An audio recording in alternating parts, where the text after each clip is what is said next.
Hello there. Welcome to Just the Discs. Talk about Blu-rays here. Classic film fans, this is an episode for you. I have a whole bunch of classic cinema to discuss from the likes of Warner Archive and Film Masters and more. And we're going to start with little Marx Brothers joint. This is At the Circus. This is from 19... let's see here. When is this from? This is actually from the... I want to say this is from the 39. Okay. Yeah, a little later for them. A classic of comic insanity. At the Circus races along at a hilarious, logic-defying pace, reaching literally the highest point in all of Marx Brothers films with a scene in which the zany trio, as well as Margaret Dumont and a gorilla on the loose, wind up swinging wildly from a trapeze. When a loan shark and two circus performers set out to steal Wilson's Wonder Circus from its rightful owner, two circus attendants, Chico and Harpo, enlist the help of a lawyer. I am a devout Marx Brothers fan. I love their vibe. I love their comedy, their wordplay, their physical comedy. This one is a bit underseen, I think. And it's really nice that they continue to put Marx Brothers gems out on Blu-ray. And there are still a few left to check out. And this is one of them. And so I'm very excited to get this on Blu-ray. It includes the MGM Our Gang comedy short Dog Days, a cartoon from MGM Jitterbug Follies, and Leo is on the air radio promo, audio only. So very cool stuff, directed by Edward Bazell, produced by Mervyn Leroy. And yeah, it's fun. You know, I would say it's a touch of a more minor Marx Brothers film, but I'm a huge fan. I'm kind of a completist when it comes to them, and so I think it's pretty essential. It was part of the DVD box set that Warner put out years and years ago. I want to say there isn't too much left from that set that isn't on Blu-ray, but of course Warner always does a great job with their scans, and this looks nice. And like I said, I just love me some Marx Brothers. You know, they are, for a rainy day or not, they're just always an enjoyable watch for me, just a happy place. So that's At the Circus. We have some screwball romantic comedies here, starting with I Love You Again. And this one is from W.S. Van Dyke, who did some of the Thin Man movies with William Powell and Myrna Loy. Of course, it stars William Powell and Myrna Loy. It's from 1940. And it's take a refreshing plot with a novel twist, add line after line of wonderfully saucy dialogue, garnished with top-notch direction by W.S. Van Dyke II. Woody Van Dyke, One Take Van Dyke. I want to say he was known for not getting a lot of takes. And the result is one of the brightest romantic comedies ever essayed by the irresistible team of William Powell and Myrna Loy. In this wildly original tale, Powell plays a big city confidence man who awakens from a 9-year amnesia to discover he has become the manager of a small town pottery works. Joined by the Elks and married Miss Loy, partnered in a phony oil scam, he continues the charade only to find Miss Loy's about to divorce him for being such a fuddy-duddy. His problem, how to get the dough, avoid discovery, and re-win the heart of his wife. I do like movies that are dedicated to regaining the love of one's wife. I think that's a fun plot. Written by Charles Lederer, who I thought worked with Hawks. Frank McHugh and Edmund Lowe also star. It features the Lux radio broadcast with Myrna Loy and Cary Grant from 1941, as well as the Fitzpatrick Travel Talk short subject, Cavalcade of San Francisco, and the MGM cartoon, The Milky Way. So you get a nice little night at the movies there. But this is, I think, an underseen Powell and Loy film, and it is quite charming. You know, while is it as charming as a Thin Man movie? Not necessarily, but I do think it's great to see them together always. I want to say they're for me, one of the great on-screen couples like of all time. So any chance to watch them together, I think, is wonderful. And this is, again, sort of a rarer one that I'm really excited to see get the Blu-ray treatment. And it looks great, of course, you know. So I Love You Again. Next we have The Bride Came COD, starring James Cagney and Bette Davis. And this one is from 1941. $10 a pound is the going rate for freight, so charter pilot Steve Collins figures he owes $1,150 cash on. He's owed $1,150 cash on delivery. His cargo is Joan Winfield, an heiress whose elopement with musician is kiboshed when Steve kidnaps her so he can fly Joan to her irate father. But then Joan finds a parachute. Comedy comes from a motherload of sources in this screwball farce headlined by the ebullient pairing of James Cagney and Bette Davis, scripted by Julius J. and Philip G. Epstein, who wrote Casablanca, of course, and Arsenic and Old Lace, and a full of fan-favorite supporting talents. The stars in their second and final film together spar with harebrained zest. The story scoops along like butter in a hot pan, and the happy result from start to end is COD, Comedy on Demand. Some of those backup folks: Stuart Irwin, Eugene Pallette, who I love, Jack Carson, George Tobias, Harry Davenport. Directed by William Kiley. Music by Max Steiner. Very solid stuff. Haven't had a chance to check this one out yet, but quite the pedigree in terms of the writing, in terms of the cast and the supporting cast. I could see this being a really neat new discovery for me this year. And I'm setting this one aside as a new watch for me in the new year or late this year, which is sometimes when I start to do my discovering for the coming year. But I've heard about this one for years. The title, I've always kind of been like, meh, I don't know about that. But just based on that description and the pedigree, produced by Hal B. Wallace also, I am excited to check this one out. And I did get to throw it on for just a second and see, again, the transfer looks really, really good. Beautiful, beautiful scan by Warner Archive. So great stuff from them. Another one in this vein is It's Love I'm After. And this one is from also 1937. And it says, starstruck Marcia could care less that famed thespian Basil Underwood is vain and discourteous while staying at her family's mansion. What she doesn't know is that Basil is acting, playing the cad so that Marcia will turn her attention to her devoted Henry, Patrick Knowles. And as for the fiery actress, Bette Davis, who is Basil's on-again, off-again fiancée, she might have an unexpected role to play in this loopy charade.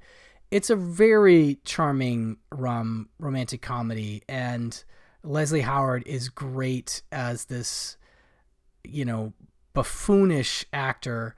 I don't know, I feel like this almost has like a kinship slightly with something like 20th Century, but it's not quite as stage-focused. It does have some stage stuff. But Olivia de Havilland, just wonderful in this and gorgeous. Highlights of the screwball skewering of romance and stagecraft include the whispered asides, bitter as an apothecary's poison, during Howard and Davis playing of Romeo and Juliet death scene, curtain up. So there's definitely some fun on-screen, theatrical stuff that I find pretty amusing. Like I said, I think it would be a good double with 20th Century. I really think it goes well with that. But I love these sort of overblown, blowhard actor characters. I'm thinking of Mark Cardigan, played by the great Vincent Price in His Kind of Woman, and obviously not an actor character, but like John Barrymore in 20th Century. Fascinating stuff. So this one directed by Archie L. Mayo and includes the classic Warner Brothers cartoon shorts Porky's Building and Porky's Bad Time Story, as well as the trailer.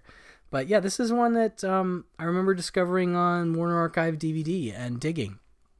And I do recommend it for screwball comedy fans. Like, it's like just solid stuff. Made me laugh for sure, So that's It's Love I'm After. More William Powell and Myrna Loy. I should have followed this right after the other film there, but this one is it's quite the cast, and it's screenplay by Oliver H.P. Garrett and Joseph L. Mankiewicz, directed by W.S. Van Dyke. Manhattan melodrama holds a special place in movie lore. It's the film notorious gangster John Dillinger saw with his mysterious lady in red before exiting the theater into an FBI ambush. So he was going to the movies, came out, and shot to death. But this is the movie that he saw, so that's kind of a cool little trivia tidbit. Even without that momentous historical connection, Manhattan melodrama would be a film to reckon with because Clark Gable, William Powell, and Myrna Loy, three of the greatest stars ever to shine in the MGM heavens, bring to memorable screen life this Oscar-winning Best Original Story about boyhood pals who end up on opposite sides of the law. That is definitely a common theme in Warner Brothers and MGM films of this period, who fall for the same woman. Also a common theme. The film marked the only pairing of rugged Gable and urbane Powell, and it marked the first ever teaming of frequent partners Powell and Loy. So this is before the Thin Man movies. This is from 1934. Director W.S. Van Dyke liked what he had seen of the Powell-Loy chemistry. Over the objections of L.B. Mayer, he cast them in his next low-budget detective film, The Thin Man. The rest, like so much associated with this film, is history. So very cool that this is also the film that obviously John Dillinger dies after seeing it. It's the film that leads to the Thin Man series as we, love it because of the great Loy and Powell chemistry.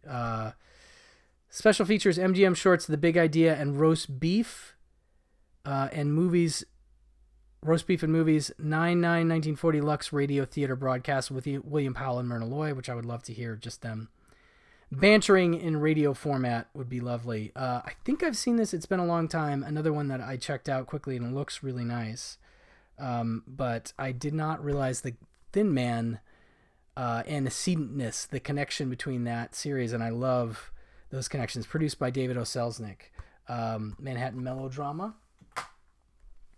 Next, we got some noir action here with Out of the Fog.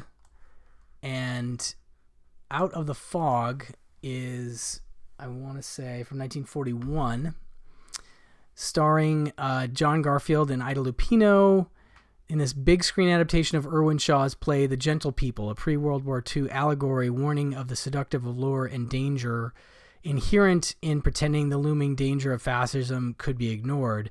A small fishing town is relentlessly threatened by a local thug, Harold Goff, who extorts cash each week for, quote, protection.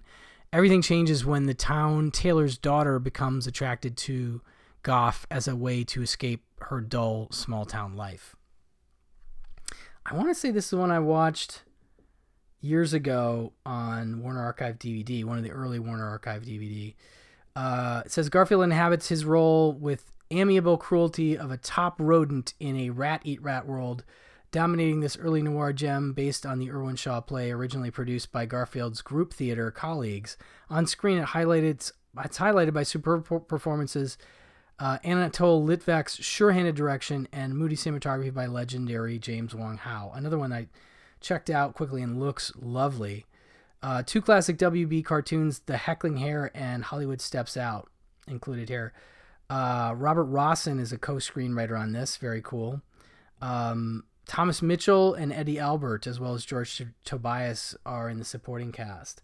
Definitely due for a rewatch of this. Anatole Litvak, definitely solid as a noir director, and James Wong Howe, one of the best to ever do it, really. So this is what Blu-ray is made for, to show off the work of a guy like that. Next up, we have one of those 4 film collections. These are lovely.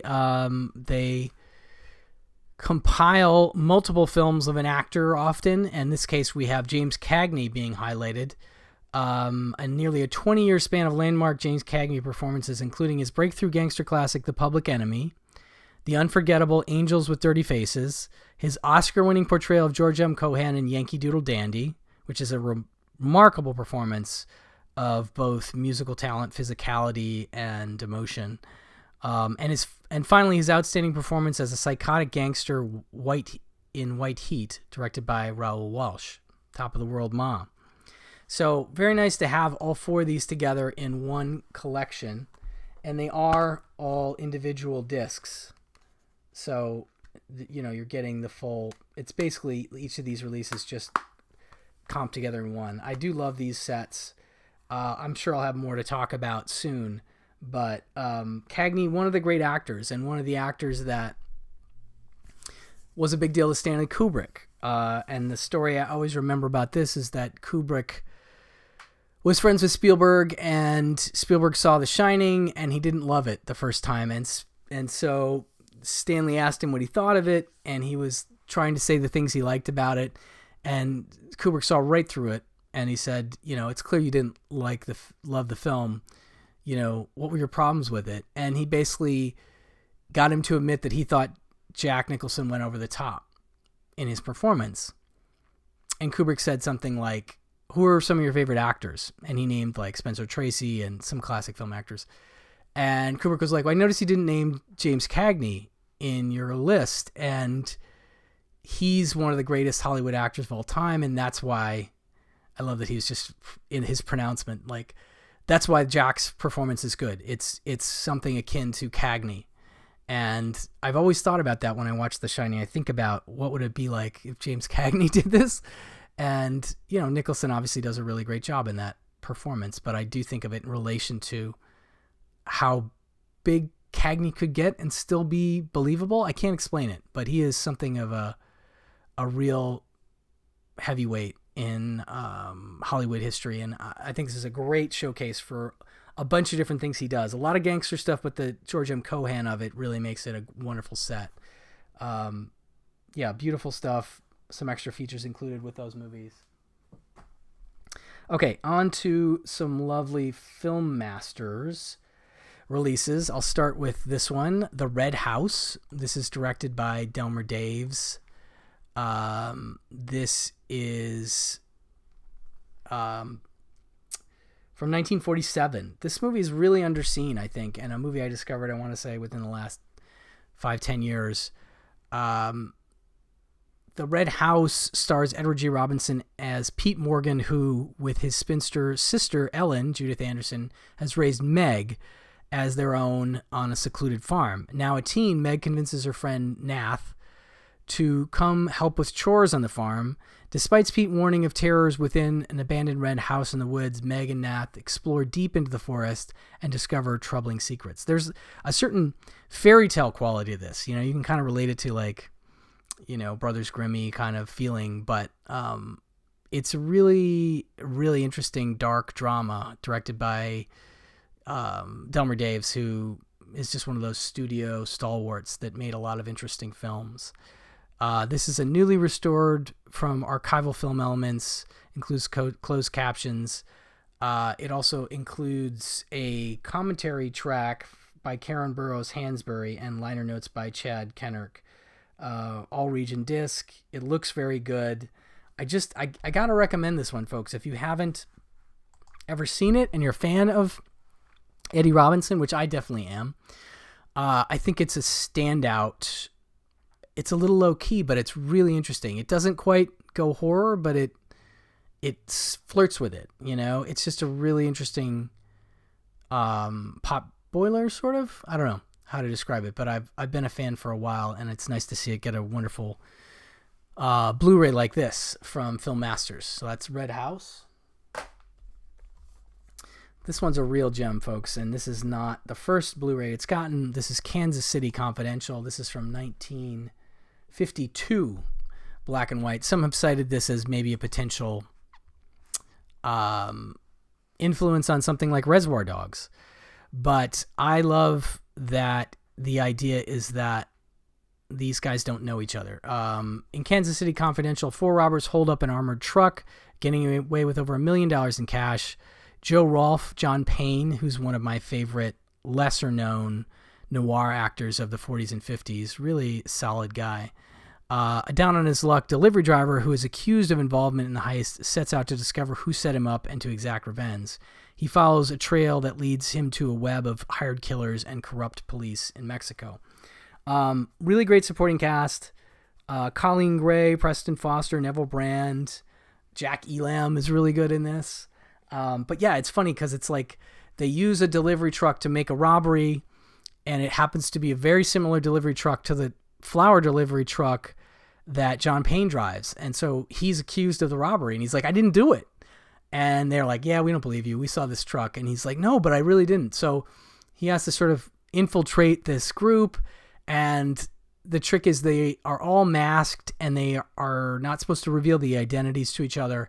And they're supposed to meet at if I recall, it's like an island in South America or something to split up the loot.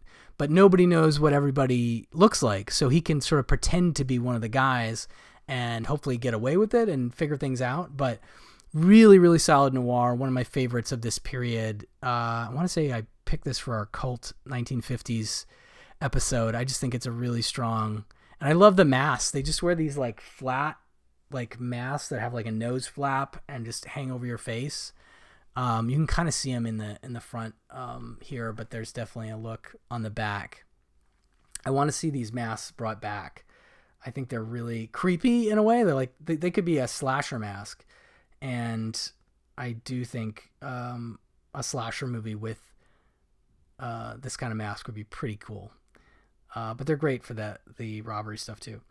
All region full-length commentary by Jason A. Nye and liner notes by Don Stradley included in this new Film Archives release, Film Masters release, and newly restored from archival film elements, of course, which is great. Really, really cool stuff. And lastly, from Film Archive, we have a Vincent Price classic from the great William Castle. We have House on Haunted Hill. This one also is... a millionaire offers $10,000 to 5 people if they agree to stay overnight in a large, spooky rented house. When you consider that the millionaire is Vincent Price and the film is directed by Schlockmaster William Castle, you can bet the 5 guests are in for a long, bumpy night. This super shocker of the century was a smash hit upon its 1959 release. I can't determine, it says newly restored. But I don't know about the elements or whatever. But it does look really good. And this is a movie that's been notoriously released in, public domain editions that look like garbage. And so this is a really nice release of this movie, I gotta say. And it includes a full-length commentary by Heath Holland of Serial at Midnight. And this says liner notes by Jason A. Nye. And it's a good track from Heath. So this is a cool one. I'm glad Heath's working with Film Masters, formerly Film Detective. I love these releases from them, and I really recommend just keeping an eye on what they're putting out. They're really doing nice work, and sometimes bringing out classics and sometimes movies that have never seen the light of day on Blu-ray.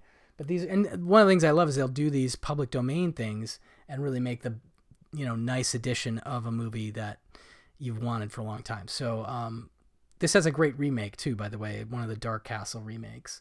House on Haunted Hill with Vincent Price. One of the great Vincent Price. One of the great William Castles.